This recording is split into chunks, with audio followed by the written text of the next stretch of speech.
ನನಗಿಂತ ಮುಂಚೆ ಇದ್ದವರು ನಿಮ್ ಮೆಂಜಲ್ ಕಾಸಿಗೆ ಆಸೆ ಪಡ್ತಿದ್ರೋ ಏನೋ, ಆದ್ರೆ ನಾನ್ ಹಾಗಲ್ಲ.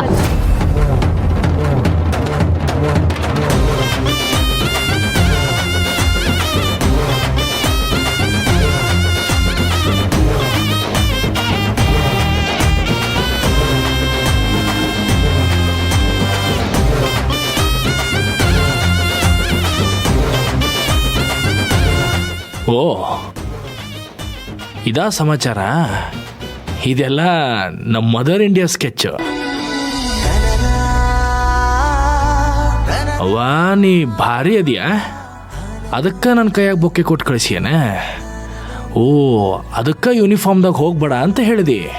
ಇರಲಿ.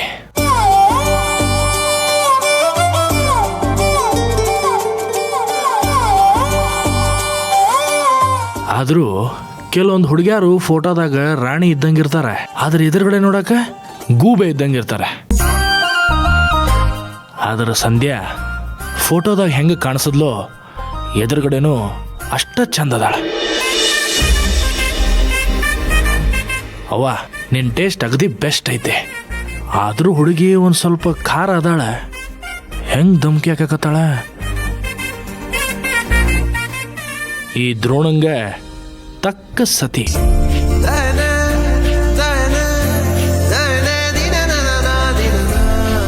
ಎಕ್ಸ್ಕ್ಯೂಸ್ ಮೀ, ನಿನ್ನ ಹತ್ರ ನಾನು ಆಮೇಲೆ ಮಾತಾಡ್ತೀನಿ. ಈಗ ಫೋನ್ ಇಡು. ನಿನ್ನನ್ ಕ್ಷಮಿಸೋ ಮಾತೇ ಇಲ್ಲ. ಏನ್ ಹೇಳಕತ್ತೀರಿ? ನಾನು ಯಾರು ಅಂತ ನಿಮ್ಗೆ ಗೊತ್ತಿಲ್ಲ ಅನಿಸ್ತೈತಿ. ನೀನ್ ಯಾರು ಅಂತ ಗೊತ್ತಾಗಿದ್ದಕ್ಕೇನೆ ಕರ್ಸಿದ್ದು.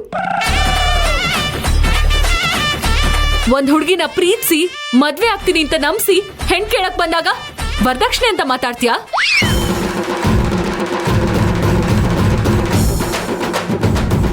ನಾನಾ? ಇನ್ನೇನ್ ನಿಮ್ಮಪ್ಪನ? ಪ್ರೀತಿಸಕ್ ಮುಂಚೆ ಗೊತ್ತಿರ್ಲಿಲ್ವಾ ಆ ಹುಡುಗಿ ಬಡವರ್ ಮನೆ ಹುಡುಗಿ ಅಂತ? ಜಾಲಿ ಮಾಡೋ ಟೈಮಲ್ಲಿ ಚೆನ್ನಾಗಿರುತ್ತೆ, ಆದ್ರೆ ಮದ್ವೆ ಟೈಮ್ ಬಂದ್ರೆ ಪ್ರೊಫೆಷನಲ್ ಆಗ್ಬಿಡ್ತೀರಾ ಅಲ್ಲ? ಮೇಡಮ್ ಅವರ, ನೀವು ಯಾರು ಅಂತ ಅನ್ಕೊಳಕತ್ತೀರಲ್ಲ, ಅದು ನಾನಲ್ಲ. ಏ ಮುಚ್ಚ ಬಾಯಿ. ಸಮರ್ಥನೆ ಬೇರೆ ಮಾಡ್ಕೋತ್ಯಾ? ಈ ನಿನ್ನ ನಾಟಕ ಎಲ್ಲ ನನ್ನ ಹತ್ರ ನಡೆಯಲ್ಲ.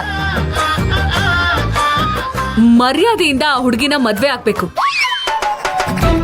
ಮತ್ತೇನಾದ್ರೂ ವರದಕ್ಷಿಣೆ ಕೇಳ್ದೆ ಅಂತ ಗೊತ್ತಾದ್ರೆ ಕಂಬಿ ಎಣ್ಸೋ ಹಾಗೆ ಮಾಡ್ತೀನಿ.